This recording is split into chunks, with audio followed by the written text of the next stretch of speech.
Hey everyone, Mike here. Welcome back to the Sim Racing Den. So I've been wanting to make this video for a while now, actually, but I wanted to kind of be able to have a full picture of both the ButtKicker Plus Gamer Pro device and the ButtKicker Gamer Pro.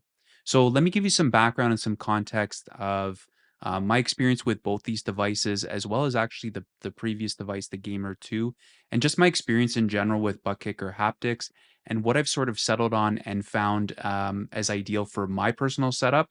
But with yourself, it might differ. But I'm going to give you perhaps some useful information that will kind of help you decide which one maybe is right for you and what I think might be the better pick of the two, just based on my experience. And it's going to depend heavily on your type of setup and the type of cockpit that you have.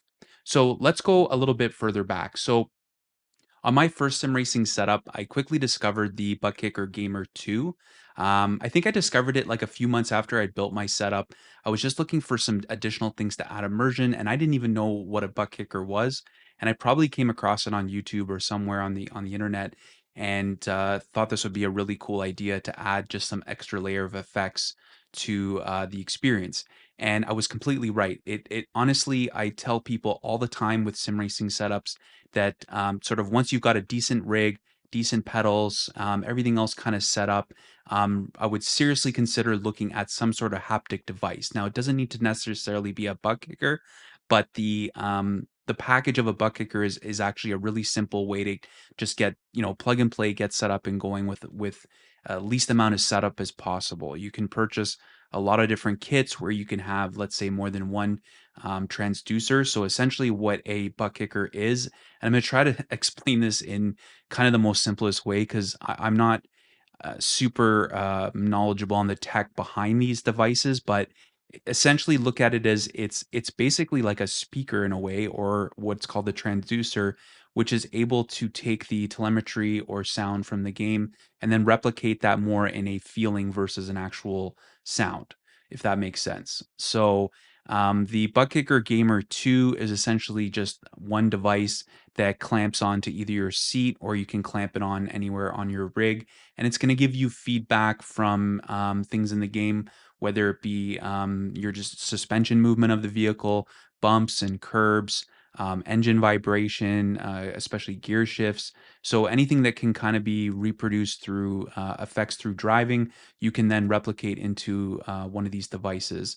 And I have to say, when it's set up and it's running correctly, it's extremely convincing, and it's honestly become one of those things now that I just cannot live without. When I try other sim racing setups at events or other people's rigs and it doesn't have any kind of haptics, it just feels like something's missing. It's hard to describe, but it just feels sort of empty to me because I've become so used to relying on those effects and just being able to have that feedback and that extra sort of layer going in tune with the force feedback of the wheel and the vibrations through that. It just really puts everything together. So, and just makes the whole experience better, in my opinion. So it's something that I'll always have, and I always recommend to get when you're sort of looking for those next level accessories. Obviously, a full motion setup like a D box with haptics is going to be incredible, but you know what? Not all of us have the cash for something like that. And I have to say, for the cost of these devices, in terms of the immersion that it adds, I really think it's a good value. I really do. Now, there's some key differences between the devices. So, the Gamer 2, which is now no longer sold, which was essentially replaced by the Gamer Plus. And the Gamer Plus, in terms of output and the performance of the device, is pretty much the same. They have tweaked a few things to make it a little bit better. There's some improvements when it comes to the amp with a digital display and things like that. But the essentially the power and the output is exactly the same as the Gamer 2. So unless you have a Gamer 2 now and you're really interested in some of those upgrades to the amp, just they're more quality of life, I would say, upgrades. Um, then I don't necessarily know if you need to upgrade to the Gamer Plus, although I did, just because was curious about and wanted to have the sort of the best of that device at the time. Um, but there are some differences between the Gamer Pro. So let's talk a little bit about how how these devices get set up and how they can be mounted to your rig. And then I'm going to go into my comparisons between the Pro and the Plus and my experience and what I've ultimately settled on. Now, the devices themselves, so much like the Gamer 2, the Gamer Plus can be mounted to your rig with a clamp. So there's a clamp that you can basically mount to, any kind of profile bar that it will fit onto, let's say on your rig. You can do that. Typically, what you'd want to do is get an accessory or an attachment. I'll show a picture here of the one I use, which is a track racer ButtKicker mount, and it essentially can just attach to any aluminum profile rig. I when I initially started, I had a track racer TR8, and so that mount was able to attach to the side of the rig, but I found that probably wasn't the best location. And then I didn't really note. I noticed more enhanced effects once I switched to an aluminum profile rig and was able to attach that to a piece of profile that my seat was attached to. I was getting a lot more feedback and a lot more detail from the device. And since then, I've kind of played around with the location. Now, I know a lot of people will just mount these devices directly to either the underside of their seat or the back of their seat. And I believe they're probably achieving that through drilling through the seat or finding some way to attach it. Now, I personally haven't tried that partly because I just didn't want to drill through my seat. And I felt that the effects that I was getting by having it on a piece of profile was more than enough for me. I felt that I was getting plenty of detail and actually at times needing to turn it down. Now, one concern could be there is a bit of sound of the vibration, and with an aluminum profile rig, no matter where you attach that on your rig, you're likely going to feel that um, the rig is going to kind of reproduce some of that vibration. Though I found that if I placed it somewhere near underneath my seat, that the effects were isolated enough that felt like the bumps were coming from underneath me. Now, there are some pros and cons to running more than one of these devices. I personally have only run two at the same time. So I used to run two plus units, and I had one attached underneath my pedal plate and one underneath my seat. Now, I personally found that with running that configuration, even though I had everything set up in SimHub to split up certain effects through front or rear. So, what I mean, for example, is in SimHub, you can actually dial in what specific effects you want to go to each unit. So for example, with like let's say tire slip or suspension, I could set that anything from the front would reproduce in the front unit. So kind of replicating on a car, if you feel a bump on the back rear tire, then that should replicate on your rear butt kicker device. Now, what I found though is that I didn't find I felt the division between the effects. It just found that no matter what unit was activating, I felt it the same way regardless. So I personally didn't find that I was getting a lot of value out of running two.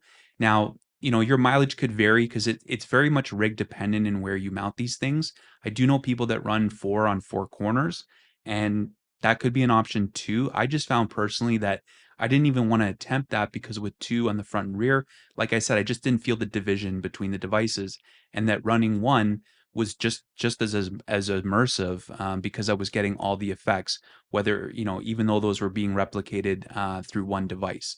I don't personally run a ton of effects through the butt kicker, and I think the best advice I can give is less is more when it comes to this device, because the more effects that you want it to replicate, it just sort of becomes muddled a bit, if that makes sense. So just run a few things. Obviously, I want to feel a bit of the bumps and curbs and things on the road. So I have that turned on. I do love the feeling of the gear shift. I mean, it's just really nice when you activate a gear and you feel that a little bit of vibration through the cockpit. It just makes you feel like you're more in a real car and things are bumping and clicking. It's hard to describe, but when you try it, you'll understand what I mean. So yeah, running things like that, curb suspension, maybe impacts, but then other than that, and oh, and engine vibration too, which is really cool. But I found like some of the speed curving effects and things like that where you would feel the road service dependent on your speed. That sort of I felt just kind of um, contradicted with all the other effects, and I never really felt the division of that, or it was just too much effects, which can happen with these devices where it's just vibrating all the time, so you really don't know what's what, and it actually kind of ruins the experience and makes it more difficult to drive in the end. So my best advice, less is more, and you're still going to get a really good experience. So I eventually just settled on one ButtKicker Plus device, and I found the best location for me personally was a piece of profile that was running through that runs through the middle of my frame, just in front of my seat or just underneath the front of my seat. And I felt that was kind of centered with myself. So I found it produced the most realistic and best feeling from that location. Now, it didn't produce as much noise through the rig, but just know, like I would say, if your let's say your rig is on the second floor of your home and you have people underneath, I don't know, they might hear some of that. Now, because I'm on basically what is a basement level of my house, there's nobody underneath me, so I don't really have to be concerned about that. Now, my room neighbors are TV rooms, so if my wife is in the other room watching TV, she might hear it a bit, but she's never really complained. Like if she has the TV on and I have the door closed here in the den, she's never really heard it. She says occasionally she'll hear it, which I found is only when it's replicating something like a tire slip. So if I'm like basically lose control and the tires are just like sliding, the unit can really vibrate quite a bit, which is kind of what I wanted. I like having that feedback for when I'm start to lose traction, but it can produce a very loud noise in extreme situations. So that's just one thing I've noticed, and that's the only time that she's really heard it, produce sound that she could hear. So for me, that's been the experience. Now, what I found, I ended up purchasing a ButtKicker Gamer Pro, and that was partly because of my own curiosity. And I tend to do this is, I'll buy sort of the Plus, thinking, okay, I don't need the Pro. I did the same kind of comparison, looking at them and going, which one do I need? Now, ButtKicker recommends that if you have a heavier rig with a lot of things on it, aluminum profile, let's say heavy aluminum profile, then you'd want to go for the Gamer Pro because they say that that's going to help produce the best effects on a heavier rig, and that the Plus is more designed for, let's say, lighter style rigs, potentially like the TR8 or the new Track Racer TR8 Pro, let's say, that are, let's say, not as heavy as a full aluminum profile rig, or if you're using like a desk chair or like a DIY rig, maybe that's not as heavy, then the Plus might be fine for you. So I was always curious if would I get more out of the Gamer Pro, a better feeling of effects. I would say the Plus I was happy with, but I didn't really know how good the Pro was till I got it. So I decided to get the Pro. I mounted that up and I did a sort of back-to-back test between the Plus and the Pro.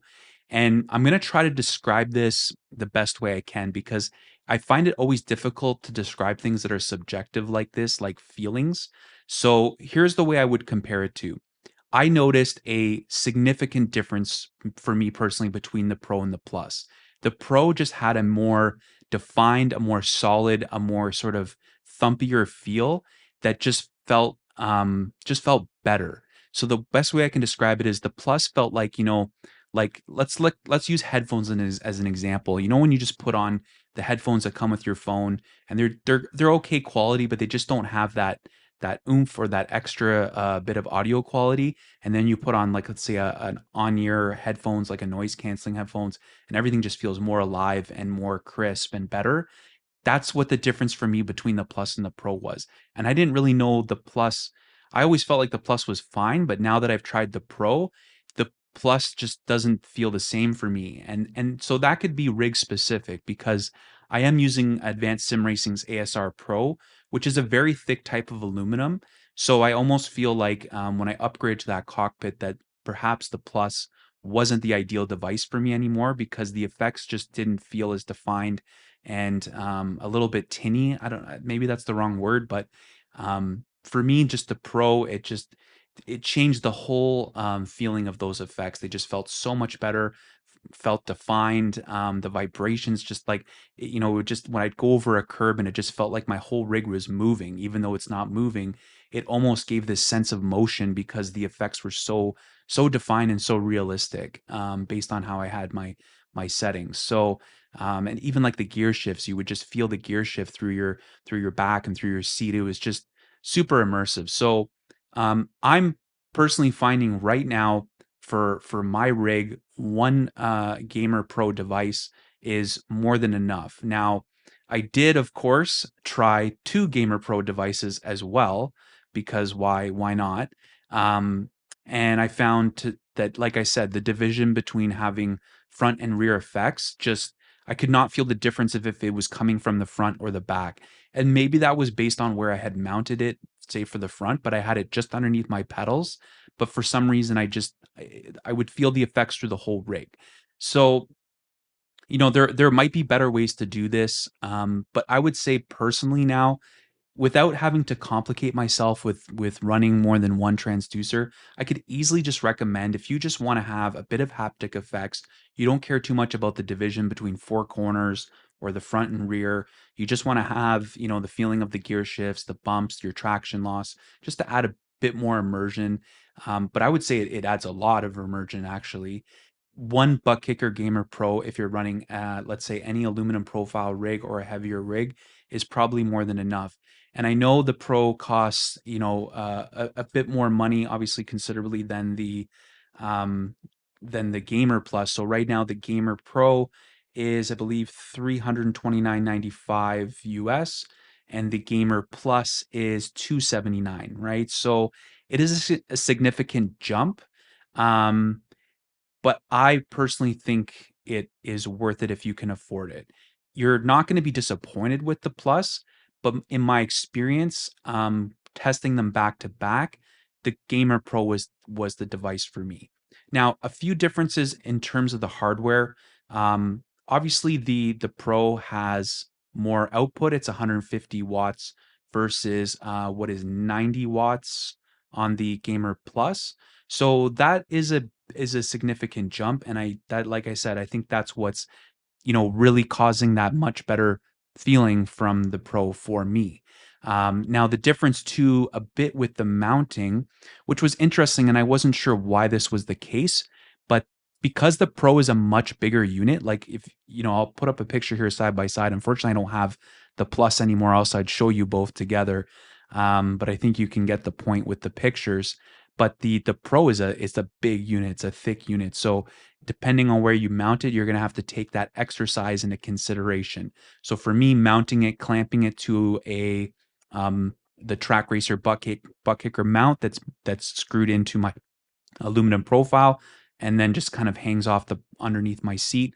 I don't see it. It's out of sight. I was able to hide the wires, and I run the amp is just underneath my pedal deck as well.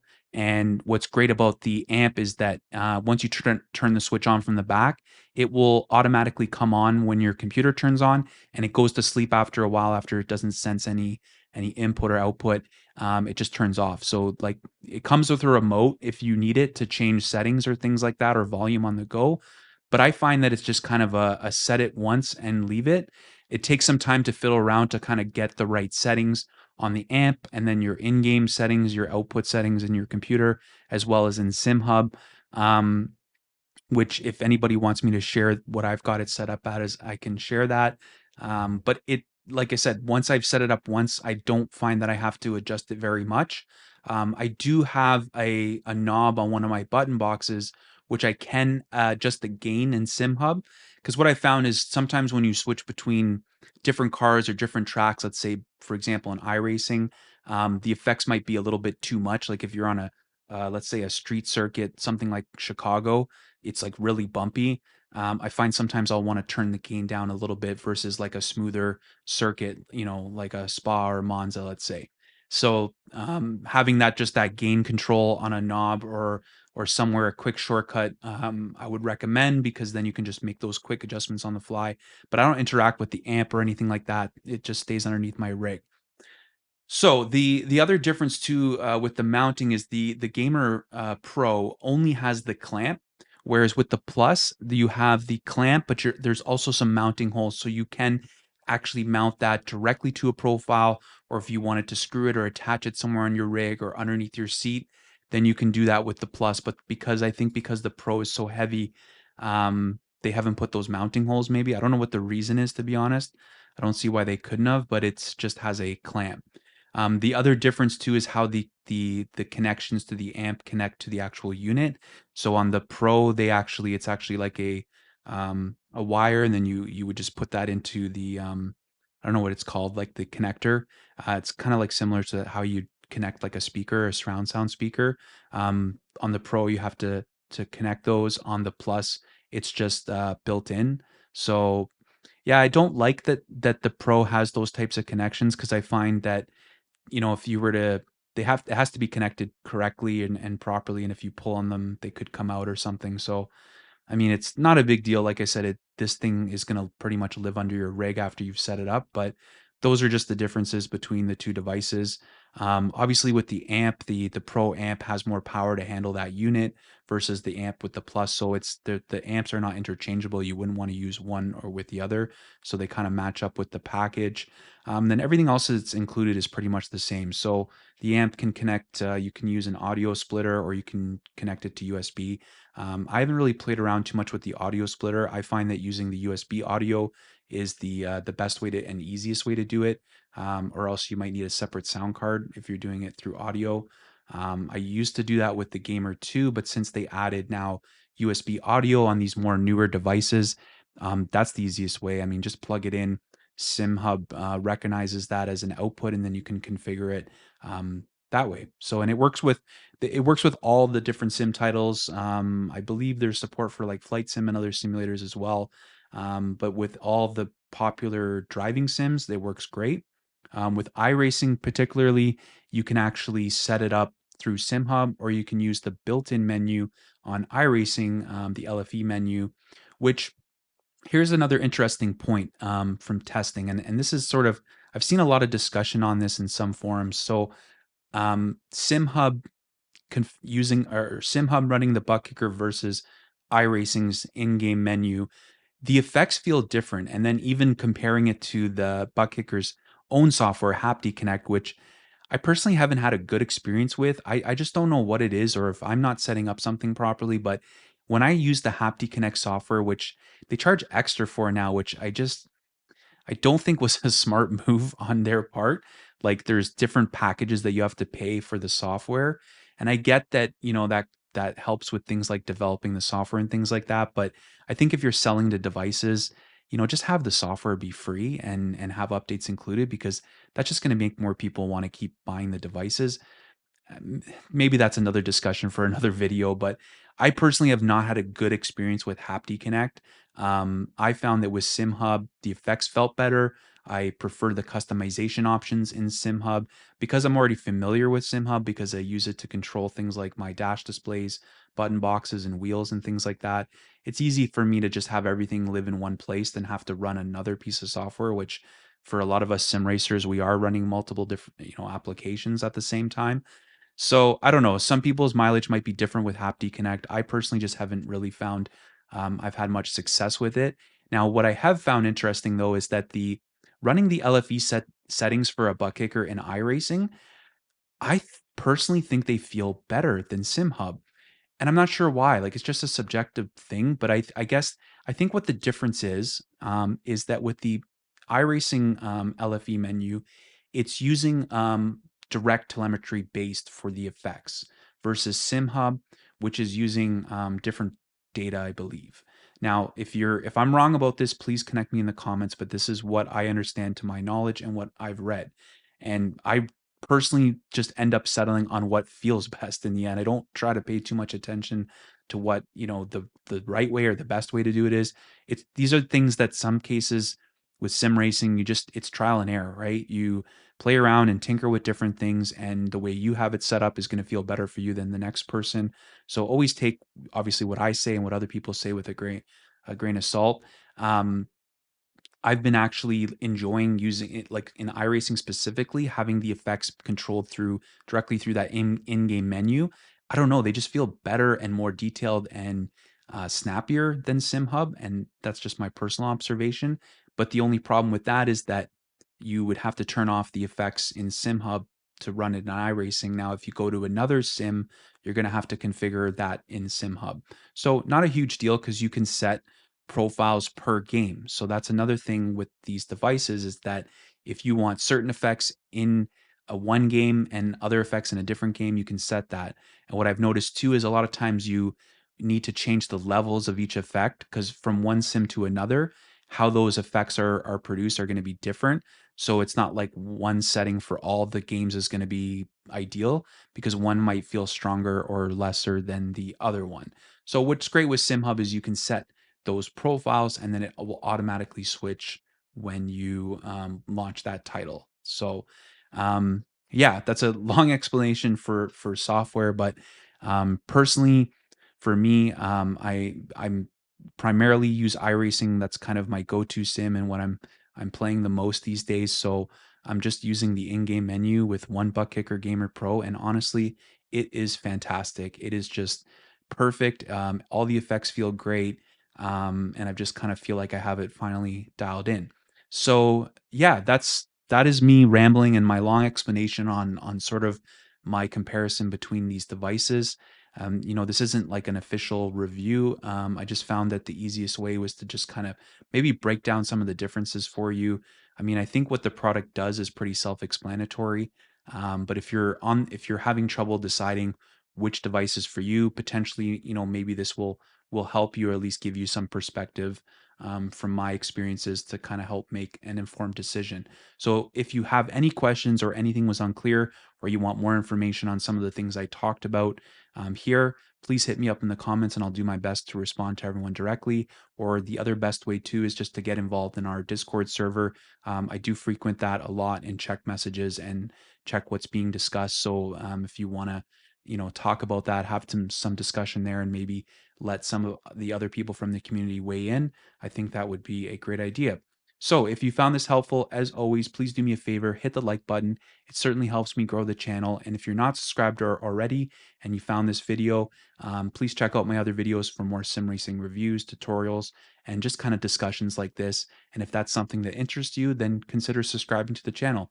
So, until the next one, stay safe, happy racing.